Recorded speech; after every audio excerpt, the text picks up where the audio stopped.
Ladies and gentlemen, we have Mr. Rohit Sharma, captain of the Indian cricket team, and Mr. Ashwin, who's here to make an announcement. We'll start with him first, and then we'll proceed to the captain. Hello everyone. I really didn't want to make this about myself. Honestly, I think it would have been better if Bumrah was here or Akashdeep was here. But Rohit is unfortunate to have me along his side. Since he said announced, I'm not going to take too much of your time. This will be my last day as an Indian cricketer in all formats at the international level.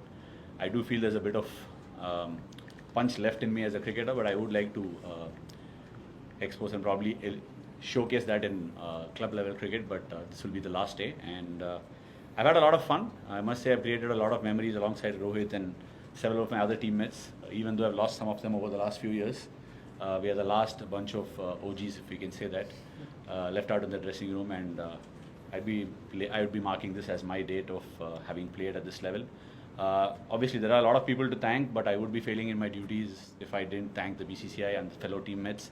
Several of them. I want to name a few of them. So all the coaches who've been part of the journey, most importantly Rohit, Virat, Ajinkya, Pujara, who've taken those splendid catches around the bat to give me the number of wickets I've managed to get over the years. Also a big thank you to the Australian cricket team, who've been very fierce competitors. I've enjoyed my time playing against them. And I think it's already getting long. I wouldn't be taking any questions, but it's truly a very emotional moment. I don't think I'm in a position where I would be answering the questions in the right way. So please pardon me for that. And once again, yeah, that's my time. Thanks for being the journalist that you've been, writing good things and of course writing nasty things on occasions. And that's a relationship I think we would maintain forever. And I hope the cricketers to come in the future will also get the same amount of love that you've given them. Once again, thank you all, and yeah, see you all soon. As a cricketer, I've just stopped it, and I might go on to be involved with the game because this is a game that's given me everything. Right? Thank you.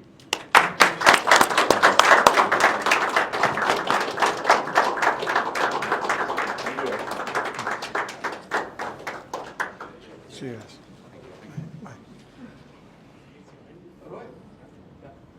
Rohit, your thoughts on Ashwin's decision, and why in the middle of the series has he taken this decision? See, some decisions are very personal, and I don't think too many questions should be asked or raised. If a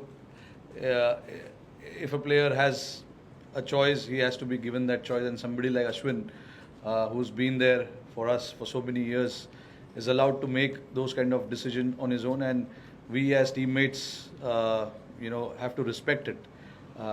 And he was very sure about what he wanted to do, and the team has complete backing of his thought process. And obviously there's a bit of gap now, so for us as a team to regroup and collect our thoughts on this, is very, very crucial right now.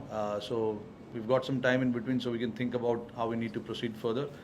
But speaking about Ash, he was very, very sure about this decision. Rohit, just when did you get to know, and what are the conversations you had with this? I heard this when I came to Perth. Obviously I was not there for the first 3 or 4 days of the Test match, but this was in his mind since then. And there are obviously a lot of things that went behind it. I'm pretty sure Ash, when in position, will be able to answer that. But he understands what the team is thinking. He understands what kind of combinations we are thinking, and when we came here as well, we were not sure about which spinner is going to play.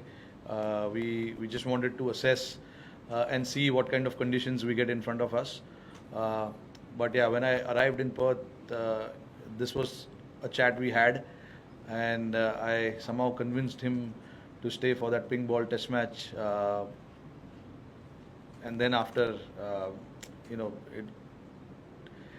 it just happened so that if where he felt that if I'm not needed right now in the series, I'm better off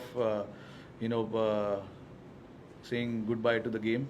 But obviously, we've not been to Melbourne yet, so we don't know what sort of conditions we expect there and what sort of combination. But just keeping Ash in particularly in mind, giving him that respect that if this is what he thinks, we should allow him to think that way, and we should all stand by what he is thinking at this point in time. That is what I'm thinking right now, and that is the kind of chat we've had as well, me and Gautam Gambhir as well. It's important when a player like him, who's had so many moments with the Indian team, and he's been truly a big match winner for us, gets to is allowed to make those decisions on his own, and if it was now, so be it. He's a very witty character, as you saw in his press conference. He's a very funny guy. There's no doubt about it. But look, I have played cricket with Ash since under 17. He was an opener batsman then, and then few years later, we all disappeared, and then suddenly I'm hearing news about Tamil Nadu, R. Ashwin taking 5 wickets, 7 wickets, and I was wondering who this guy is, because I played him as a batsman, and then suddenly he's turned out to be a bowler who's taking fifers, and then obviously at international cricket we met again, and then we had a long journey together since 2010. So it's been a long time playing together.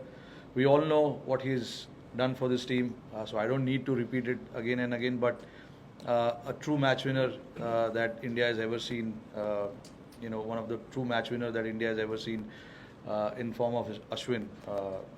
Whenever there was crisis, we had to look upon Ash, and then he was there to deliver for us. His records speaks for itself as well. He's been such a servant of Indian cricket where he's probably not left any stone unturned.